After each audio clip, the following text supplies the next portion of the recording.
안녕하세요, 김민석입니다. 6월 19일 목요일입니다. 점심을 먹고 들어왔는데요. 어떻게 밥을 먹고 나니까 기운이 더 나는 게 아니라 좀 기운이 떨어지는 게 너무 많이 먹은 것 같기도 하고요. 네, 여름에는 좀 소화 잘 되는 걸로 이제 소화하는 것도 상당히 힘이 드는 일이거든요. 그래서 소화가 좀 잘 되는 음식으로 이렇게 잘 골고루 이렇게 챙겨 드시면 좋겠습니다. 이제 오늘은 먹는 거에 대한 얘기인데요. 이제 플라보노이드라 그래서 폴리페놀 계통이죠. 주로 이제 항산화 성분으로 알려져 있는데 그동안은 이제 플라보노이드를 얼마나 많이 먹느냐, 거의 안 먹느냐, 뭐 이런 걸로 건강 연구들은 많았는데요. 이번에 영국에서 플라보노이드 종류에 따라서 어떤 효과가 있는지 하는 논문이 나와서요. 한번 살펴보겠습니다. 컬러풀하게 먹는 습관이 병을 막는다. 건강을 지키는 가장 간단한 방법이 차를 마시고 초콜릿을 먹는 일이라면 믿을 수 있을까요? 그런데 최근 발표된 국제 공동 연구는 이보다 더 흥미로운 메시지를 전합니다. 단순히 많이 먹는 것이 아니라 다양하게 먹는 것이 훨씬 중요하다는 것입니다. 홍차나 녹차만 꾸준히 마시기보다는 여기에 사과와 블루베리, 딸기, 다크 초콜릿까지 더한다면 훨씬 건강한 선택이 될 수 있습니다. 과일 바구니처럼 다채로운 식단이 오히려 병을 막고 수명을 늘리는 데 도움이 될 수 있다는 사실이 대규모 데이터를 통해 확인되었습니다. 영국, 오스트리아, 호주의 연구진은 40세에서 70세 사이의 성인 12만 명 이상을 10년 넘게 추적한 연구를 통해 플라보노이드 섭취가 사망률과 질병 위험에 어떤 영향을 미치는지를 분석했습니다. 하루에 500mg 정도의 플라보노이드를 섭취한 사람은 전체 사망률이 16% 낮았고 심장질환과 제2형 당뇨병, 호흡기 질환의 위험도 10%가량 낮았습니다.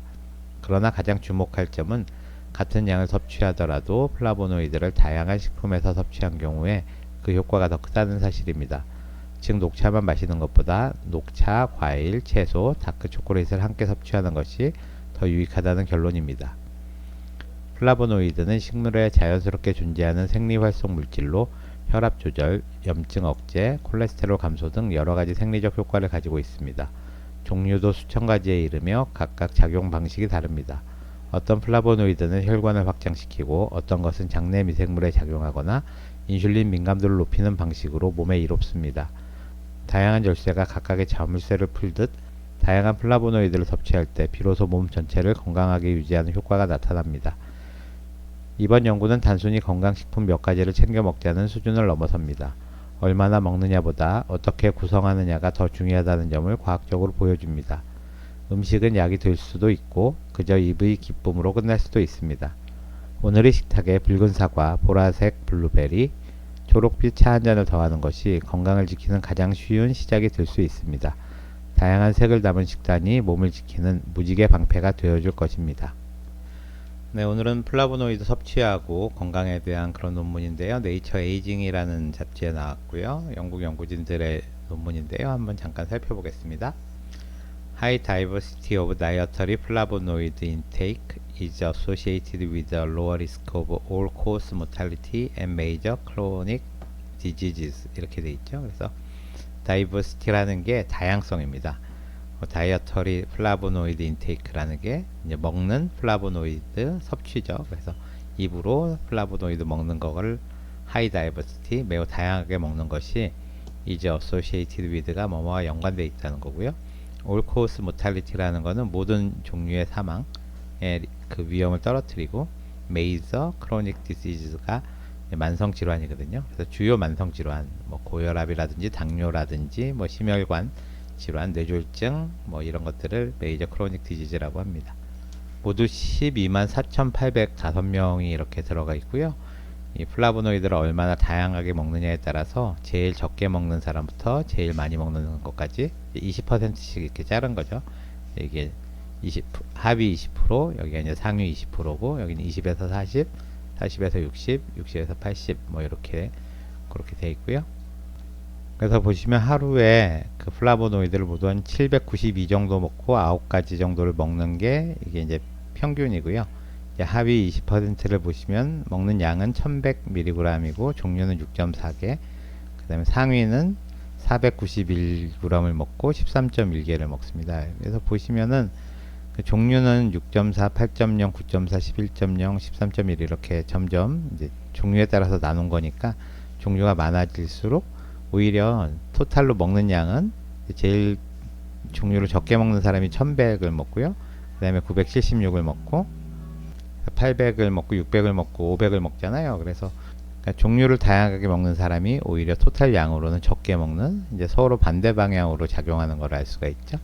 네, 그런 신기한 그런 군과 현상을 보여주고 있습니다. 이게 이제 그림 1인데요. 보시면 평균적으로 하루에 800g에 9.6가지를 먹게 되는데, 플라보노이드가 종류가 있거든요. 안토시아닌이 있고 플라반 3올이라는 게 있고 플라바논, 플라본, 그 다음에 플라보놀, 예, 이렇게 크게 5가지가 있는데 주로 플라반 3올, 이거를 주로 영국 사람들은 먹는다는 걸 알 수가 있죠.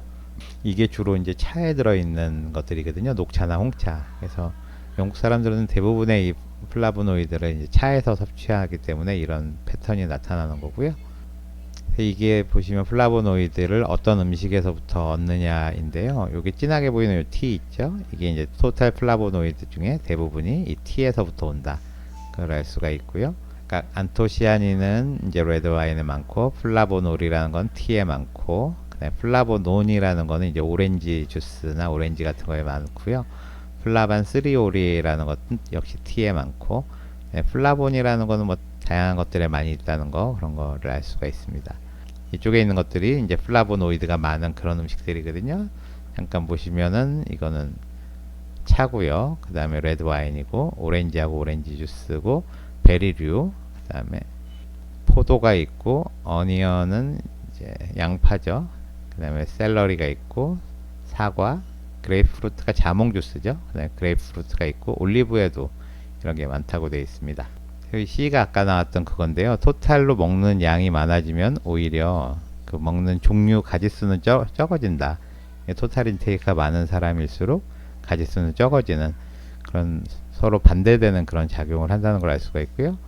가지수가 많은 사람들은 보시면 여기 있는 테아루비긴이라는 게 가장 많긴 하지만 다양한 것들을 먹고 있다는 걸 알 수가 있죠. 이제 다양한 걸 먹는 상위 20%는 이게 이제 각각마다 이제 색깔로 표시한 거거든요. 이제 34가지의 그런 플라보노이드를 스티커를 붙여봤을 때 다양하게 나타나는데, 다양하지 않게 먹는 사람들을 보시면은 주로 테아루비긴, 이게 이제 홍차에 들어있는 건데 주로 이걸로 플라보노이드를 이제 섭취하고 있어서 양은 많지만 다양성은 별로 없다. 그런 걸 알 수가 있습니다. 그랬을 때 이제 건강 효과인데요. 이쪽은 양으로 많이 먹느냐, 이쪽은 다양성으로 많이 먹느냐, 이걸 보여준 거거든요. 그래서 이런 다양한 질병을 예방하거나 사망률을 줄이는데 각각 독립적으로 작동을 하고 있다는 그런 그림입니다. 그래서 이 모든 사망률에서 이제 제일 조금 먹는 사람에 비해서 양을 많이 먹는 사람, 제일 다양하지 않게 먹는 사람에 비해서 양을 다양하게 먹는 사람, 이런 사람들이 다 해저드 레이쇼를 0.1 이상 줄여주는 걸 알 수가 있죠. 이게 한 16% 이제 감소시키고, 이게 뭐 14% 이렇게 감소시킨다는 걸 알 수가 있습니다. 그래서 다양하게 먹으면서 양도 많이 먹으면 가장 좋을 것 같죠. 네, 근데 여기서는 평균적으로는 다양하게 먹는 사람은 그렇게 양을 많이 먹지 않았고, 아주 양을 많이 먹는 사람들은 다양하게 먹지 않았고, 예, 그런 특징이 있습니다. 그래서 제일 좋기는 다양하게 많이 먹는 게 좋다는 거고요. 심혈관 질환, 2형 당뇨병, 암, 그 다음에 호흡기 질환, 뉴로 디제너러티브 디지즈라 그래서 우리 알츠하이머나 이런 것들 봤을 때, 예, 이 뉴로 디제너러티브 디지즈를 제외하고 나머지 병들은 다 이제 플라보노이드를 많이 먹거나 또 다양하게 먹거나 하면 각각 질병 예방에 도움이 된다. 이게 이 논문의 결론입니다. 제가 이렇게 그 논문이나 그림 같은 걸 보내드리면 챗GPT나 제미나이에 궁금한 걸 물어보라고 이제 첨부해 드리는 거거든요. 이제 보시는 분들도 있고 안 보시는 분도 있고 그럴 것 같은데, 자꾸 이렇게 물어보고 궁금한 거를 찾아서 머릿속에 넣다 보면 이제 점점 똘똘해지고, 이제 건강 뉴스 같은 걸 읽을 때도 재미도 있고 그런 것 같아서 좀 어려우실 것 같지만 이제 보내드리고 있습니다. 이 폴리페놀하고 플라보노이드를 생각할 때 이제 두 가지를 생각해 볼 수가 있을 것 같아요. 이제 첫 번째는 이게 모두 다 식물에서 오는 거거든요. 그래서 이게 몸에 들어가면 우리 몸에서 측정이 되는 건 이제 플라보노이드 같은 게 몸으로 흡수되니까 측정이 되지만요. 사실 식물 중에서 식물을 이루는 대부분의 성분은 섬유질이잖아요. 이건 몸 안으로 흡수가 안 되거든요. 그래서 우리가 먹었다 하더라도 우리 몸에서 측정할 수는 없습니다. 그렇지만 이제 장내 세균에는 지대한 영향을 미치는 거죠. 몸에서 플라보노이드를 쟀을 때 이게 높은 사람이 있을 때 건강하더라 하는 게 과연 그 플라보노이드가 몸에 흡수돼서 그게 우리 몸 세포를 좋게 해가지고 이게 우리 몸이 튼튼해진 건지, 아니면 플라보노이드를 먹으려면 할 수 없이 여러 가지 식이섬유를 먹게 되잖아요. 그럼 그 식이섬유가 장내 세균을 좋게 만들어서 몸이 좋아졌는지 이제 이걸 생각을 해봐야 되는데, 당연히 이 식이섬유가 장내 세균을 좋게 해서 우리 몸이 좋아졌다고 생각하는 게 요즘에 이제 상식이라고 볼 수 있죠. 예전에 이제 장내 세균을 몰랐을 때는 이런 다양한 플라보노이드가 많은 음식을 먹고 나니까 우리 몸에서 그런 플라보노이드 성분이 올라가더라는 거죠. 근데 그런 사람이 건강해요. 그러니까 이 플라보노이드가 몸에 좋다 해서 뭐 녹차 추출물이니 퀘르세틴이니 뭐 아까 쭉 열거했던 그런 여러 가지들을 직접 약으로 만들어서 사람만을 위한 그런 플라보노이드 이제 이거를 만들어서 먹인 거예요. 그랬더니 그렇게 효과가 없는 겁니다. 뭐 당연하겠죠. 이 플라보노이드가 몸에서 올라갔다는 거는 우리가 여러 가지 과일 야채를 많이 먹었고, 또 그 과일 야채 안에 들어있는 그런 섬유질이 장내 세균을 좋게 해서 몸이 좋아졌다, 이렇다는 거를 이제 첫 번째로 체크를 하시면 되겠고요. 그렇기 때문에 장내 세균이 다양하게 있기 때문에 플라보노이드 양을 많이 먹는다는 거, 그것도 물론 중요하겠지만 다양하게 먹는 게 훨씬 중요하다는 거를 이번 논문에서 깨달으시면 되겠습니다. 이걸 보시고 플라보노이드가 많이 들어있는 그런 약은 뭐가 있나 그렇게 찾아보시면 녹차 추출물 뭐 EGCC 뭐 이런 것들 팔 거거든요. 그거를 드셔가지고 건강해져야지, 이런 거는 기대만큼 건강해지지 않을 수가 있으니까 꼭 한번 생각을 해보시고요. 대부분의 폴리페놀 같은 것들은 그 성분 자체를 추출한 것보다는 그게 많은, 그러니까 오렌지면 오렌지 같은 걸 갈아가지고 그런 가루로 만든 추출물들이 많기 때문에요. 그냥 드시면 섬유질도 많이 드시고 이제 플라보노이드나 폴리페놀도 많이 드실 수 있으니까 그럼 뭐 가루 같은 거는 뭐 나쁘지 않을 것 같습니다. 그리고 또 하나는요, 그 대부분의 동물 실험이나 이런 것들은 그 플라보노이드 자체를 가지고 실험을 하지만요, 우리 몸에 들어갔을 때 이 플라보노이드가 몸 안으로 잘 흡수가 안 됩니다. 이게 흡수가 되려면 계속해서 그 장내 세균들이 이걸 분해를 해야 되고요. 이걸 다 분해를 하면 결국은 나중에 페놀산 같은 형태까지 분해가 되면 그제서야 몸으로 흡수가 되거든요. 그래서 대부분 이 소장에서는 플라보노이드가 이렇게 흡수가 잘 안 됩니다. 그러니까 결국은 플라보노이드도 세균한테 작용하는 세균의 먹잇감이 되는 거기 때문에요. 우리 몸보다는 세균에 작용을 하는 거다, 이렇게 생각을 하시면 되고, 그러니까 식물을 드시면 그 안에 있는 섬유질도 세균밥이고 미세하게 들어있는 이 플라보노이드도 세균밥이라는 거예요. 근데 이 플라보노이드라는 거를 식물이 가지고 있는 거는 기본적으로 항균 작용입니다. 이제 내 몸에 균이 붙지 말라고 오는 거기 때문에 너무 똑같은 종류의 플라보노이드나 뭐 폴리페놀을 과량으로 드시게 되면 오히려 특정 세균은 죽일 수도 있거든요. 이제 항균 작용도 할 수 있어서 뭐 이런 거 선전할 때는 유해균을 주로 죽인다 뭐 이렇게 해서 선전을 하는데, 그게 유해균을 죽일지 유익균도 죽일지는 몸에 들어가 봐야 알거든요. 그래서 어떤 특정 플라보노이드를 너무 많이 드시는 거는 건강에 오히려 해로울 수도 있으니까 그런 거 이제 조심해서 드시고요. 그렇기 때문에 한 가지 종류를 너무 많이 먹는 것보다는 좀 다양한 플라보노이드를 드시는 게 좋고, 이런 거를 추출물보다는 역시 음식 형태로 자연스럽게 드셔야 플라보노이드보다 더 중요한 식이섬유를 먹을 수 있다는 거 꼭 명심하셨으면 좋겠습니다. 그럼 저는 내일 뵙겠습니다. 감사합니다.